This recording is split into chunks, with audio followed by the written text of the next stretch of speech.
Hi everyone. Today I'll be unboxing this Kaweco Collection.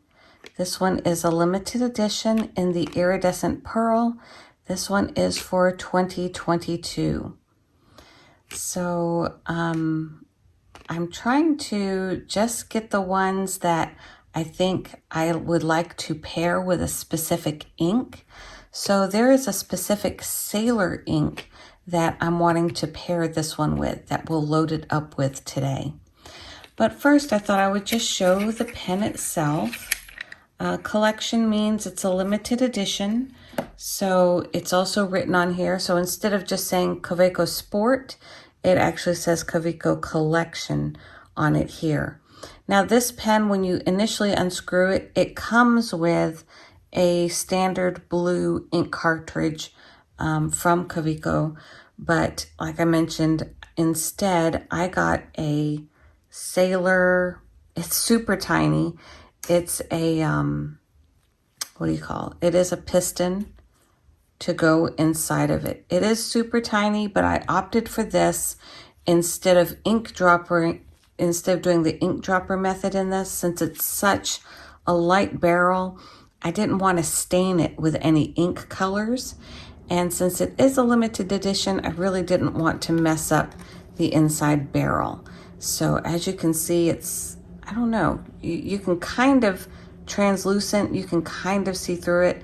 For example, I can see the black nib or the black neck of this part through the plastic. So that's why I opted to piston fill this one instead of using one of these or the eyedropper. All right, we don't need this one for here. So for this one, I specifically bought the Sailor Ink Studio 123. And in this light, if I turn it this way, you can kind of see it's like a grayish blue. So I thought that would be perfect. It's I think considered a sheening ink, not a, what do you call? Not a shimmer. It doesn't have big chunks. So I'm hoping that since this is an extra fine nib, that this one won't clog it, since it's not, you know, a really thick shimmering ink. So since I'm loading several pens today, and because this one is a limited edition, I don't want to mess it up. So I'm trying to keep as much ink off of my hands as possible. I'm using gloves. All right, so first let's weigh this one empty. So empty with the lid on. All right, so that's what it is in ounces. Let's see what it is in grams.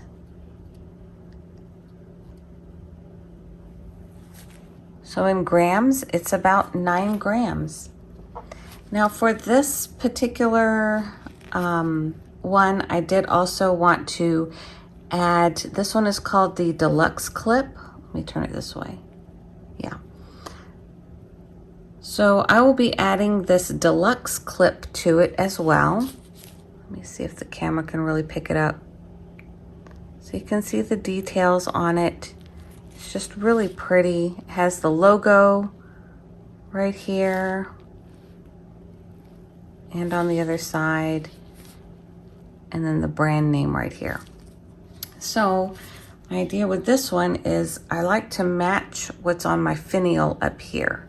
So you'll see this finial is also that silver or that chrome. So I want to make sure I can see that. I don't necessarily want the line on it. There we go. So I've looked at this different ways. Some put the opening right here, but I kind of like having the logo right next to the word Kaweco Collection. So I put it there, and that puts this on that side of the barrel over there. And I just really like that particular look with these. It's on here pretty tight. I've heard that if you put it in a, you know, hanging on the side of a notebook or something, over time this could push up and you could lose your pen that way. So I put it on there just for extra rolling stability so it won't go very far on me when I'm out and about, but normally I'll keep this in my pen roll. All right, well, let's see how much it weighs with this. So now it's up to 12 grams with the holder on it, or 0.4 ounces. All right, so now the fun part, let's get some ink in this.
All right, so now with the ink in it, it weighs at 0.5 ounces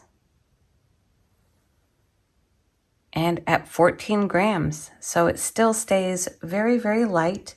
Let's go ahead and get some measurements on length. Okay, so if we measure this in inches, when it's closed up, it's about 4 1/8 inches, so just a little bit over 4 inches. Let's go ahead and unscrew it and get it posted. So the post is just a clip-on post. It screws to close, but it just pushes on to post. So at that length, it's at 5 1/4. So for me personally, I have small hands. This is the perfect size pen for me. I love pocket pens, and I love how when I post them, the weight of the pen really lands right on my hand right here. So it feels really good in that spot on me. And also, since this area is more narrow than some of the other pens, that works for me as well. I also appreciate how this part is smooth where my hand ends up lying. You know, we all end up with that writer's bump or whatever from journaling and things like that. And I'm trying to get in more of a habit to hold my pen a little looser and more free-flowing as I do my handwriting. So that is what it looks like posted. Let's go ahead and do the centimeters really quickly. So centimeters on this one is at 13 centimeters with it posted. And then just take it off.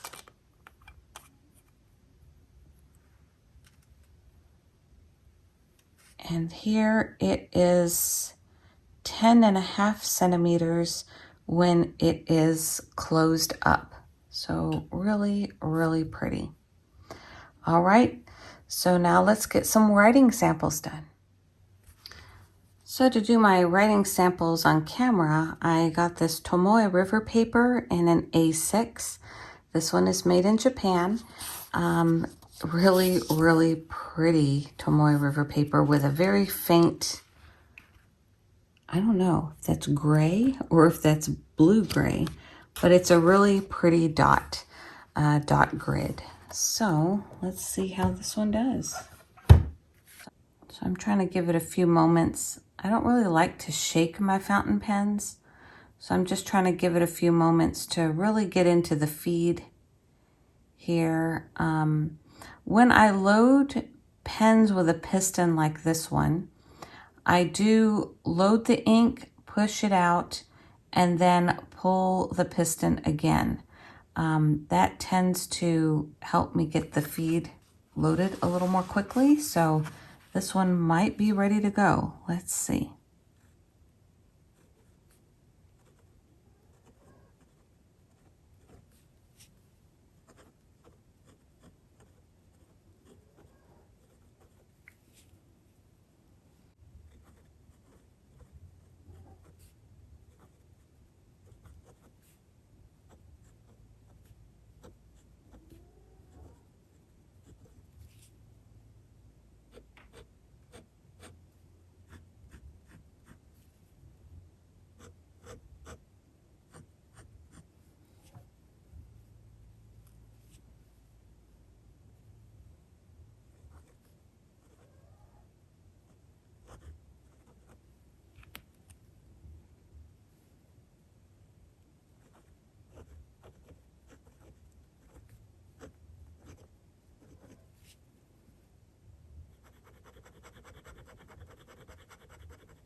All right, so that is what this ink looks like. There was no hard start. I did notice when I tried to do some horizontal lines, it skipped just a little bit on me towards the end. But when I go vertical, it's completely fine. The thicker line is great. So it may just be, again, this is the first time. I have not prepped this pen or anything like that, so this nib. So that may be the reason why it's doing that. Yeah, up and down is fine.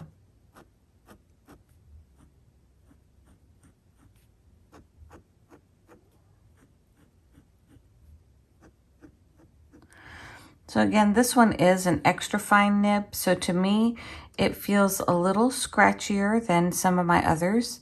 I would say that this fine point feels even more fine than my Pilot Prera, I want to say. This one feels, when it says extra fine, it definitely feels extra fine to me. But I know it's going to be a great nib to use in things like my Hobonichi Weeks and things like that. Because for those, my grids are really small and I do need to be able to write small. So that's why I did opt to get this one in an extra fine nib. I really love this sailor color. This is beautiful as well. So this is my first Kaweco pen that I have filled with ink, and this is also the first nib I've tried from them. So I really do enjoy the color, and this extra fine nib is going to be good in very specific planners that I have, more so than for everyday writing. Fits inside of my pen roll just right, and I'll feature these other pens in an upcoming Fountain Pen Friday video. If you enjoy fountain pens as much as I do, give this video a thumbs up, and I'll see you next time.